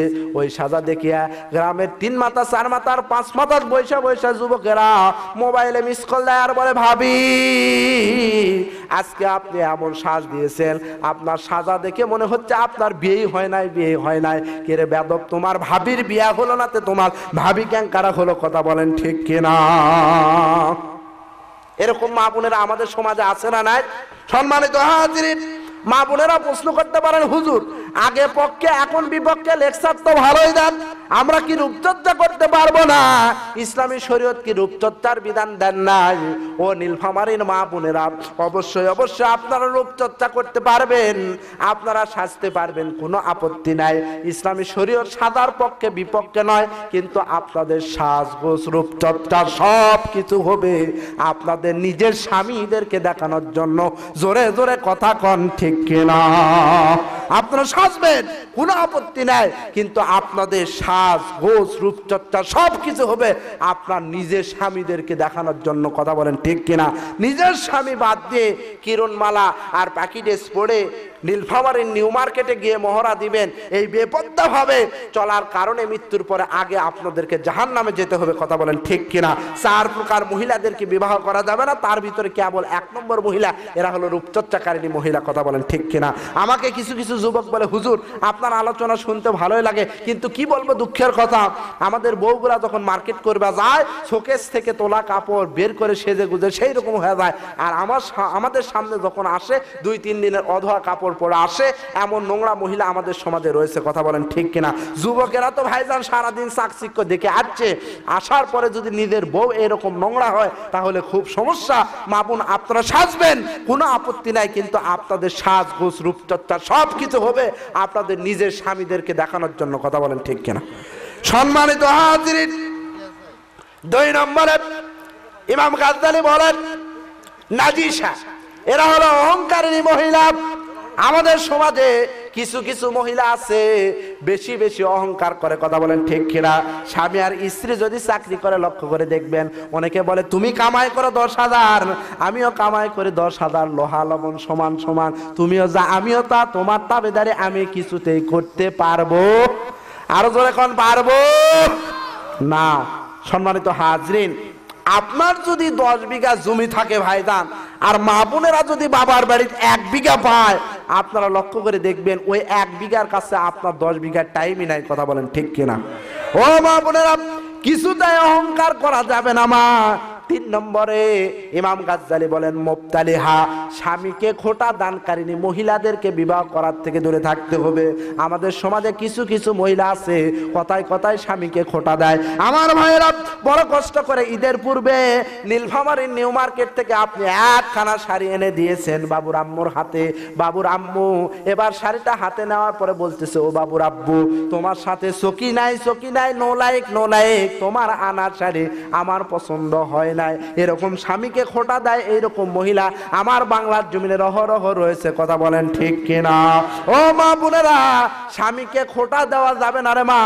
তার কারণ হলো স্বামীরা যেটা করে আপনাদেরকে সদা সর্বদা খুশি রাখার জন্য করে। কথা বলেন ঠিক কিনা? আলোচনার শেষ পর্যায়ে নিয়ে এসেছি। 4 নম্বর ইমাম গাজ্জালি বলেন মোবারিয়া, বেগানা পুরুষ কামনাকারিনী মহিলাদেরকে বিবাহ করার থেকে দূরে থাকতে হবে। তাহলে রূপচর্চাকারিনী, অহংকারিনী, স্বামীকে খোটা দানকারিনী, বেগানা পুরুষ কামনাকারিনী মহিলা যাদের ভাগ্যে পড়েছে রে ভাই, তারা আজকে বুঝতে পারতেছে মাওলানা আবু হাসান ফারুকের ওয়াজ কেমন লাগতেছে। কথা বলেন ঠিক কিনা? এখন যারা বিয়ে করেই ফেলেছেন এদের তো আর সংশোধন করার উপায় নাই। তবে মা বোনদেরকে একটু ওসিয়ত করবেন, আজকের ওয়াজ শোনার পরে মা বোন আপনারা সতর্ক হবেন, রূপচর্চা করবেন স্বামীদের জন্য। অহংকার স্বামীদের কাছে করবেন না, স্বামীকে কিছুতেই খোটা দিবেন না, বেগানা পুরুষ কিছুতেই আপনারা কামনা করবেন না। কথা বলেন ঠিক কিনা? যারা বিয়ে করে ফেলেছেন তাদের তো আর সুযোগ নাই।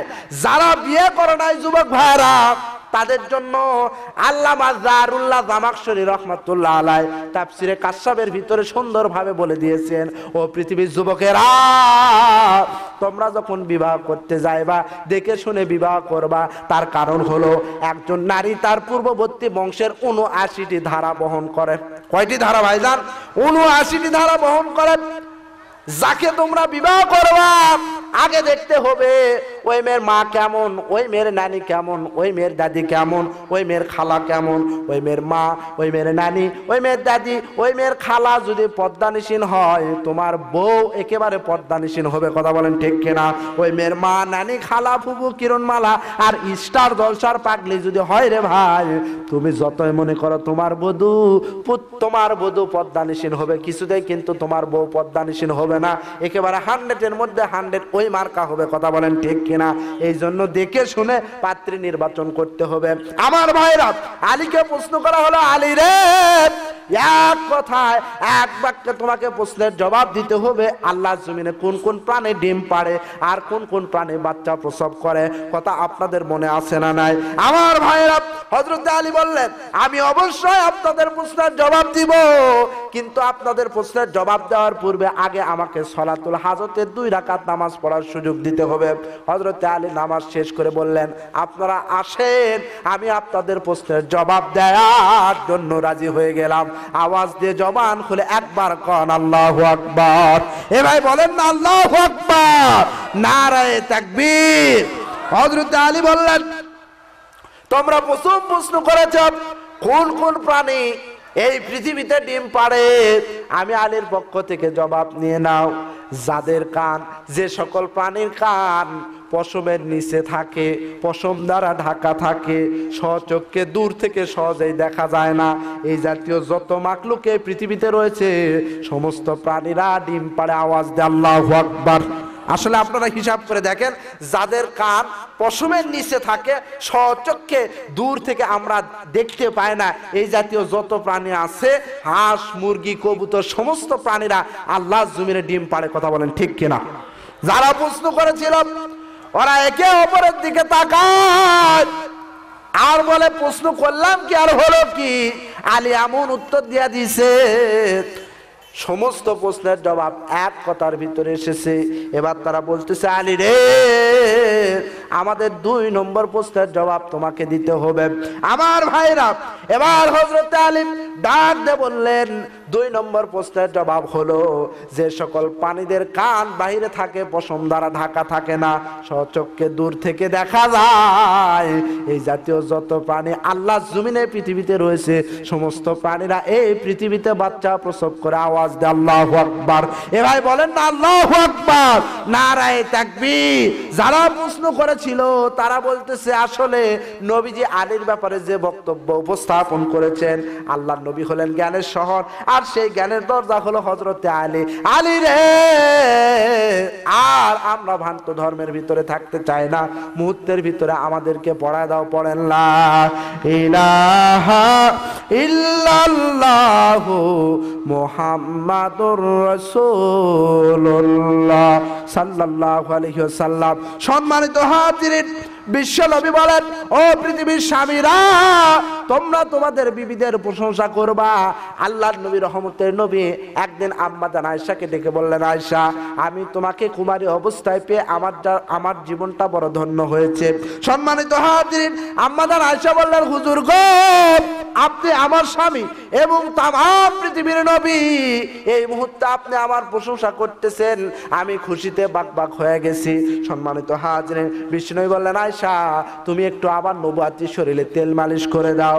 বিশ্ব নবীজির কথা অনুযায়ী আম্মা জান আয়েশা সিদ্দিকা রাদিয়াল্লাহু তাআলা আনহা নবীজির নবুয়াতি শরীরে তেল মালিশ করতে গেল।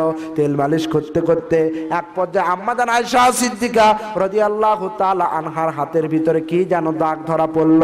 আম্মা জান আয়েশা ডেকে বললেন, হুজুর গো, পূর্ণিমার চাঁদের দিকে তাকালে স্পট কালো দাগ পাওয়ার সম্ভাবনা থাকে, আপনার নবুয়াতি চেহারার ভিতরে বিন্দু মাত্র দাগ নাই, কিন্তু আমি যখন আপনার নবুয়াতি শরীরে তেল মালিশ করতে গেলাম, আমার হাতের ভিতরে কি যেন দাগ ধরা পড়লো।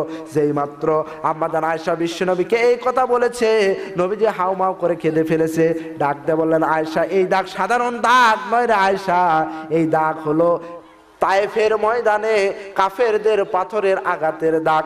আমার ভাইয়েরা, যেই নবীজি কোরআনের জন্য, আল্লাহর দ্বীনের জন্য উহুদের ময়দানে দান শহীদ করলো, তায়েফের ময়দানে পাথরের আঘাত সহ্য করলো, ওই নবী যেমন বাতিলদের সাথে কোনো আপোষ করে নাই, বাংলার মুসলমানেরা আল্লাহর দ্বীনের জন্য, কোরআনের জন্য নবীর মতো অনুরূপ বাতিলদের সাথে কোনো আপোষ করবে না। কথা বলেন ঠিক কিনা? কোনো না কোনো একদিন হলেও এই বাংলার জমিনে অবশ্যই অবশ্যই কালেমার পতাকা উড্ডীন হবে। কথা বলেন ঠিক কিনা? আমার ভাইরা, এখনই আমরা আলোচনা শেষ করে দিব, কিন্তু তার পূর্বে একটি কথা বলতে চাই। অবশ্যই অবশ্যই আমি আপনি কিন্তু একদিন কবরের জগতে চলে যাব। আজরাইল আলাইহিস সালাম আমাদের জান কিন্তু কবজ করে নিয়ে যাবে। কথা বলেন ঠিক কিনা? আজরাইল আসিবে, শিহরে বসিবে, আজরাইল আসিবে, শিহরে বসিবে, দিবে সেদিন তোমায় ফাঁকি। ও মুমিন ভাই, আর কয়টা দিন বাকি? ও মুমিন ভাই, আর কয়টা দিন বাকি? ডানে মাটি, বামেও মাটি, নিচে মাটি বিছানা, ওপরের দিকে তাকিয়ে দেখি, ওপরের দিকে তাকিয়ে দেখি বাঁশেরই সামানা। ও মুমিন ভাই, আর কয়টা দিন বাকি? আজরাইল আসিবে, শিহরে বসিবে, দিবে সেদিন তোমায় ফাঁকি। ও মুমিন ভাই, আর কয়টা দিন বাকি? ডানে মাটি, বামেও মাটি, নিচে মাটি বিছানা, ওপরের দিকে তাকিয়ে দেখি, ওপরের দিকে তাকিয়ে দেখি মাসেরই সামানা। ও মুমিন ভাই, আর কয়টা দিন বাকি?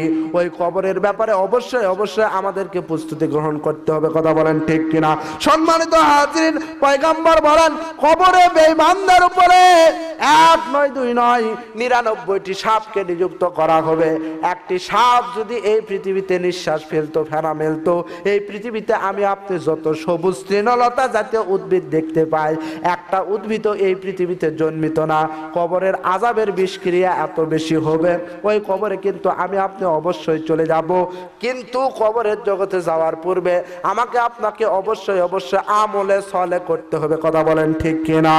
সম্মানিত হাজিরিন, আসুন আমি আপনি দল মত নির্বিশেষে আমরা সকলে আল্লাহর কোরআনের দিকে প্রস্থান করি, আল্লাহর কোরআনকে বুঝি, জানি। আল্লাহ পাক যেন আমাদের সকলকে তার হেদায়েতের প্রতীক হিসাবে যেন কবুল করেন। আমরা সকলে বলি আল্লাহুম্মা আমিন। রব্বানা যালামনা আনফুসানা ওয়া ইন লাম তাগফির লানা ওয়া তারহামনা লানাকুনান্না মিনাল খাসিরিন।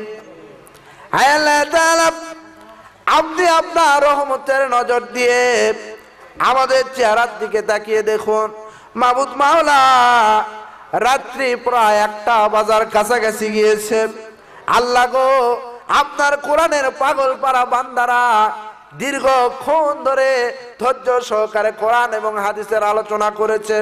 মাবুদ মাওলা, আমরা যারা হাত তুলে এতক্ষণ পর্যন্ত আলোচনা শোনার পরে আপনার শাহী দরবারে এতিমের ন্যায় মিসকিনের ন্যায় দুখানা হাত তুলেছি, মেহেরবানি করে আমাদের সকলের জিন্দেগীর গুনাহ খাতা আপনি আল্লাহ মাফ করে দেন রব্বুল আলামিন।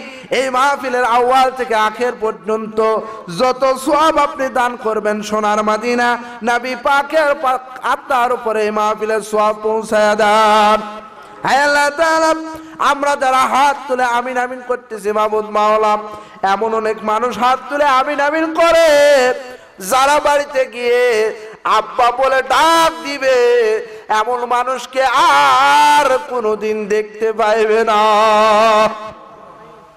রব্বুল আলামিন। এমন অনেক মানুষ হাত তুলে আমিন আমিন করে যারা বাড়িতে গিয়ে মা বলে ডাক দিবে এমন মানুষকে আর কোনোদিন খুঁজে পাইবে না রব্বুল আলামিন।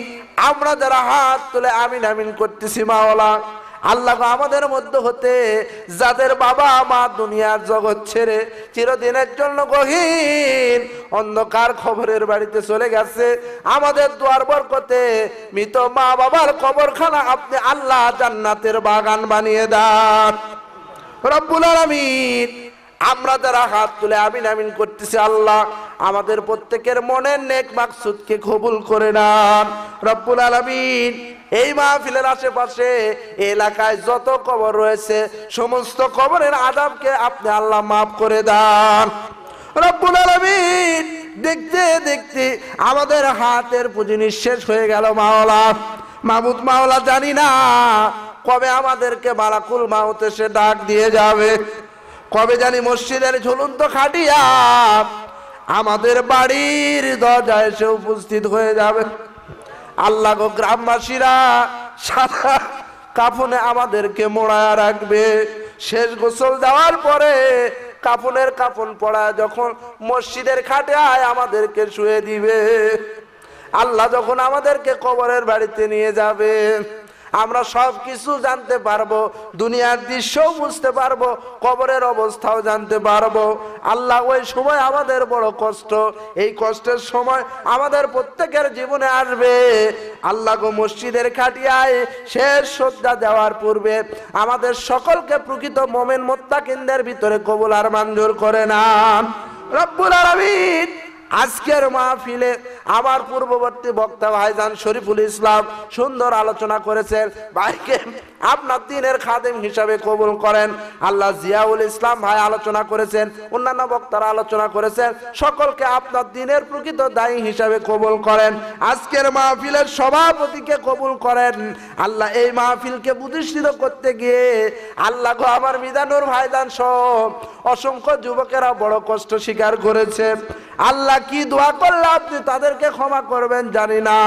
আল্লাহ আমাদের মধ্যে হতে একটা লোকের দোয়া যদি আপনার দরবারে কবুল হয়ে যায়, ওই হাতের ওসিলা করে আজকের আয়োজক কমিটি বৃন্দের জিন্দেগীর সমস্ত গুনাহ খাতা আপনি আল্লাহ মাফ করে দেন রব্বুল আলামিন। মিজানুর ভাইয়ের আব্বা দুনিয়াতে নাই, আল্লাহ কবরের জগতে চলে গেছে। আজকের মাহফিলের সব তার কবরে পৌঁছে দিয়ে তার কবরকে আপনি আল্লাহ জান্নাতের বাগান বানান। অসংখ্য মা বোনেরাই কোরআনুল কারীম মাহফিলে এসেছে, আল্লাহ প্রত্যেককে খাদিজাতুল কুবরা ফাতেমাতুজ জোহরার মতো বানিয়ে দেন। আল্লাহ গো, আবার রফিকুল ভাইদানকে আপনার দ্বীনের জন্য কবুল করেন, রুবেল ভাইকে কবুল করেন। অত্র নীলফামারী এলাকাবাসীর উপরে আপনি রহমত বর্ষণ করেন। মৃত্যুর পূর্ব মুহূর্তে এই বাংলার জমিনে ইসলামী রাষ্ট্র কায়েম হয়েছে, এমন রাষ্ট্র আমাদেরকে স্বচক্ষে দেখার তৌফিক দান করেন। রব্বির হামহুমা কামা রব্বায়ানি সগীরা ওয়া কুর রব্বির হামহুমা কামা রব্বায়ানি সগীরা। ইয়া আল্লাহ, এই বাংলার জমিনে কোরআনের জন্য কত ভাই শহীদ হলো, কত মায়ের কোল খালি হলো রে মাওলা। আল্লাহ যারা জীবন দিল তাদেরকে শ্রেষ্ঠ শহীদদের মর্যাদা আপনি আল্লাহ দান করে দেন। আল্লাহ আমরা মুসলমান পরস্পর ভাই ভাই আমাদের প্রত্যেককে ভ্রাতৃত্বের বন্ধনে আবদ্ধ হওয়ার তৌফিক দান করে দেন আল্লাহ। আমি গুনাহগার, কিছু সময় ধরে আলোচনা করেছি আল্লাহ। আল্লাহ গো, আপনি আমাকে আপনার দ্বীনের প্রকৃত দায়ী হিসাবে কবুল করেন। সর্বোপরি একান্ত দরখাস্ত জানাই, আমরা যেদিন দুনিয়া ছেড়ে কবরের জগতে চলে যাব, নবীজির সুন্দর চেহারা দেখতে দেখতে আমাদের প্রত্যেকের স্ব জবান থেকে জাহির করে দিবেন মধুর কলেমা লা ইলাহা ইল্লাল্লাহু মুহাম্মাদুর রাসূলুল্লাহ সাল্লাল্লাহু আলাইহি ওয়াসাল্লাম। আসসালামু আলাইকুম ওয়া রাহমাতুল্লাহি ওয়া বারাকাতুহু।